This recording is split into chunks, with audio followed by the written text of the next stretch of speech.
गरीबी एक अभिशाप की तरह है जिसमें होकर एक गरीब परिवार न तो चैन की नींद सो पाता है और ना चैन की रोटी खा सकता है। ऐसे ही दुख भरे हालातों से नरेश का परिवार होकर गुजर रहा था, जहां एक गरीब सी झुग्गी में टूटा फूटा मकान, जिसके बाहर गलियों में गंदी नालियां बह रही थी, मक्खी मच्छर भिनभिना रहे थे। भारती, भात बना कि नहीं और कितनी देर लगेगी? जी बस 2 मिनट रुक जाइए, चावल तैयार होने वाला है। कितनी देर से चावल चढ़ा रखा है। भगवान जी, अभी तक कुकर में सीटी नहीं लगी है। कहीं नरेश जी बिना खाना खाए ना चले जाएं, वरना सारा दिन भूखे रह जाएंगे। एक काम करती हूँ, इकट्ठे 2-4 उपले चूल्हे में डाल देती हूँ। आंच तेज जलेगी तो सीटी जल्दी लग जाएगी। जैसे ही भारती तेज आंच करती है तो सारा पानी कुकर के बाहर निकल जाता है। वो कुकर खोलकर देखती है। अरे नहीं, चावल तो एकदम साबुत हैं, अभी तैयार भी नहीं है। लगता है फिर से कुकर खराब हो गया, इसलिए सीटी नहीं लग रही।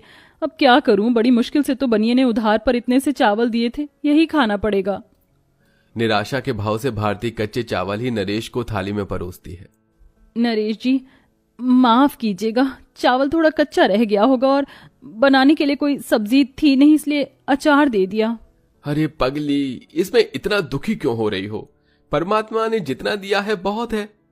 तभी एकदम से बंदर आके छप्पर पर कूदने लगते हैं, जिससे मिट्टी का एक बड़ा सा ढेला थाली में घिर जाता है और सारे चावल बर्बाद हो जाते हैं। नरेश की आंखों में आंसू भर जाते हैं और वो बड़े दुख से कहता है, लो, शायद आज मेरे भाग में खाना नहीं लिखा भारती, मैं चलता हूं।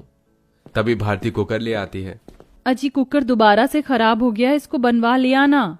पास में ही मैली गुदरी के बिछौने पर गठिया रोग से ग्रसित ससुर राम प्रसाद पड़े थे और सास गोमती बोलती है, अरे भारती बहू, किस लिए बार बार इस कुकर को बनवाकर पैसे बर्बाद करवाती है? पहले ही काम धंधा नहीं नरेश के पास, किस जतन से वो हम सबका पेट भरवा रहा है जानती है। पर माँ जी, ये कुकर इकलौता सहारा है, आपको मालूम तो है, जिसमें भात बनता है। उस पतीले की पेंदी फूट गई है और कई बर्तन भी खराब हो गए। इकलौता ये कुकर ही खाना बनाने का सहारा है माँ जी, बहुत इस्तेमाल में आता है।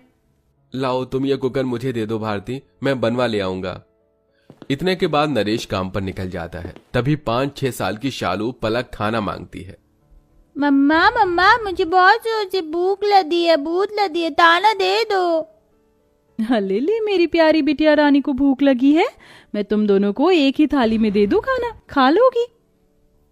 हाँ मम्मा, मैं खा लूंगी, पर आपने खाने में क्या बनाया? मुझको आज सब्जी पूरी खाने का दिल कर रहा है। शालू की सब्जी पूरी खाने की फरमाइश सुनकर उस गरीब लाचार माँ का दिल मचल जाता है। वो डबडबाई आंखों से कहती है, शालू बेटी, मैंने केवल चावल बनाया है, तुम दोनों नमक तेल से खा लो।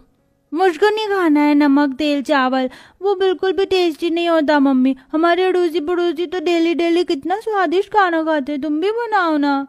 शालू, तू तो मेरी समझदार बेटी है ना, तुझको पता है ना पिताजी का काम नहीं चल रहा, ऐसे जिद नहीं करते, खा ले मेरा बच्चा। फिर मन मारकर दोनों बच्चियां खाने लगती हैं तो सास रोते हुए बोलती है, समझ में नहीं आ रहा विधाता, तू क्यों सारी परीक्षाएं मेरे ही गरीब परिवार से ले रहा है? अब और गरीबी सही नहीं जाती भगवान जी। माँ, तुम रो मत, चुप हो जाओ, भगवान जी सब कुछ ठीक कर देंगे।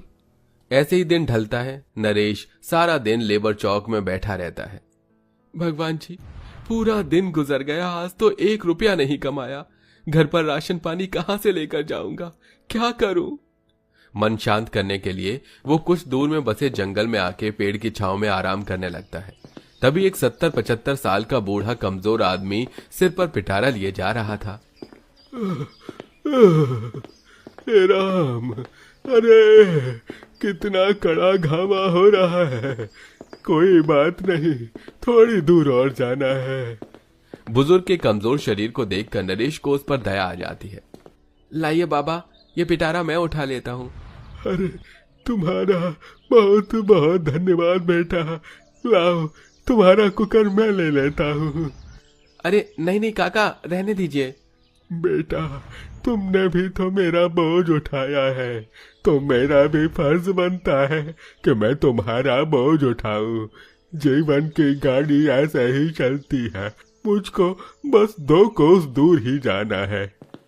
नरेश रास्ते पर उस बुजुर्ग आदमी से बात करते हुए चल रहा था। तभी दूर एक उजड़ी पड़ी हुई झोपड़ी के पास रुक जाता है। बस यही रख दो, यही मेरा गरीब खाना है। वो तूफान में झोपड़ी उजड़ गई थी, इसलिए घास फूस लाया हूँ। इसे ठीक करवा दोगे क्या? जी जी काका, क्यों नहीं। नरेश उस बुजुर्ग की पूरी झोपड़ी की छत में फूस लगाकर एकदम बदल देता है, लेकिन अंदर ही अंदर उसे अपने परिवार वालों की चिंता भी खाई जा रही थी कि आज सब क्या खाएंगे। लीजिए काका, हो गई आपकी झोपड़ी तैयार।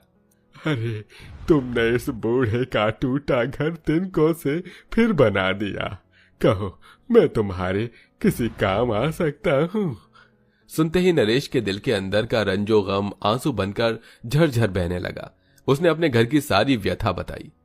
काका, पता नहीं भगवान क्यों इतने दुख दिखा रहा है। घर में जवान बहन है, उसके हाथ पीले करने हैं, बूढ़े माँ बाप हैं, बेटियां हैं, पत्नी है। मैं किसी के लिए कोई फर्ज नहीं निभा पा रहा हूँ।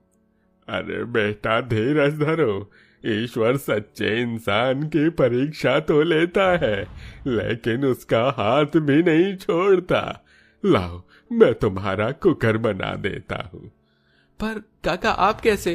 अरे, मैं लोहार हूँ ना, औजार से लेकर बर्तन भी बनाता हूँ।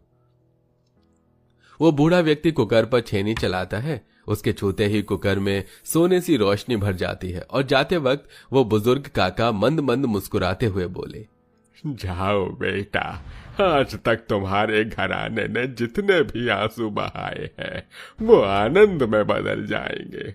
तुम्हारा भाग्य बदलने जा रहा है। नरेश कुकर लेकर घर लौटने लगता है।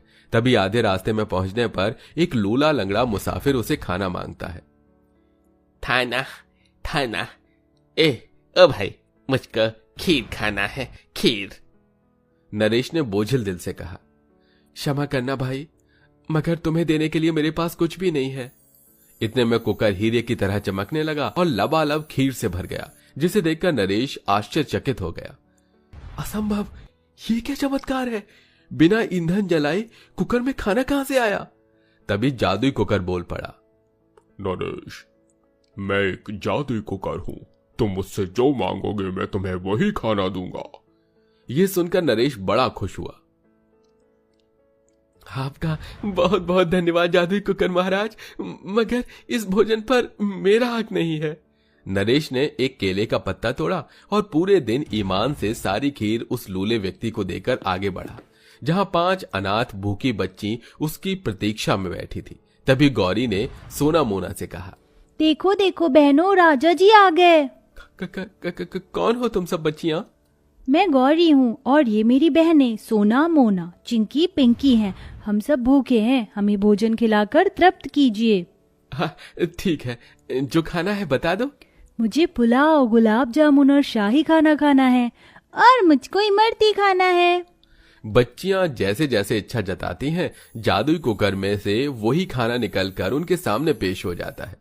5 पेट भरकर खाती हैं, जिसके बाद 5 बच्ची एक में समाकर देवी का रूप ले लेती हैं। नरेश हाथ जोड़ लेता है, हे देवी, आप कौन हैं? नरेश, मैं देवी अन्नपूर्णा, तुम्हारी धर्मपत्नी मेरी प्रिय भक्त है। वह प्रतिदिन अपने भंडार घर में से मुझे खाना अर्पण करती है, इसलिए मैंने उसकी भक्ति का फल दिया। लेकिन मेरे लिए ये जानना आवश्यक था कि तुम मेरे दिए गए जादुई वरदान का कैसा उपयोग करते हो। इसलिए मैंने तुम्हारी परीक्षा उस लूले और इन 5 बच्ची के रूप में ली। अब जाओ, ये जादुई कुकर जीवन भर तुम्हारे भंडारे को भरा रखेगा। ये बोलकर देवी अन्नपूर्णा जादुई कुकर के अंदर समा जाती है। घर पहुंचते पहुंचते अंधेरा ढल जाता है। बरसात काफी मूसलाधार थी। पूरा परिवार झोपड़ी में भूखा बैठा था, जबकि पड़ोसियों के घरों में पकौड़े बन रहे थे, तो कोई भुट्टे तो कोई पिज्जा, सब अपनी अपनी सामर्थ्य के अनुसार खा रहे थे। तभी नरेश घर में दाखिल हुआ। भैया आप आ गए? पिताजी ने दिन भर से कुछ नहीं खाया, गठिया ने और ज्यादा जोर लगा दिया है, और आज आप खाने को कुछ लाए हैं क्या? तब मायूसी से नरेश ने कहा, नहीं बहन, खाने को कुछ नहीं लाया। हे भगवान, अब क्या खिलाएंगे इनको? तभी बिगड़ती दशा में हजारी प्रसाद बिस्तर पर पड़े पड़े पकवान खाने की फरमाइश जताते हैं। अरे नरेश, गोमती, मैं मरने वाला हूँ, मैं ज्यादा देर नहीं जीऊंगा। मेरी आखिरी इच्छा यही है, मैं 56 पकवान खाना चाहता हूँ। यह सुनकर पूरा गरीब परिवार सिसक पड़ा, क्योंकि घर में अन्न का एक दाना मौजूद नहीं था। तभी कुकर इठलाते हुए बोला, अरे ओ मोटा दिमाग नरेश, क्या देख रहे हो? ले जाकर मुझे हॉट सीट पर चढ़ाओ। Hot seat? क्या भला है? तुम क्या कहना चाहते हो जादुई कुकर? अरे बिन पैंदी के लोटे, मुझे ले जाकर चूल्हे पर चढ़ाओ।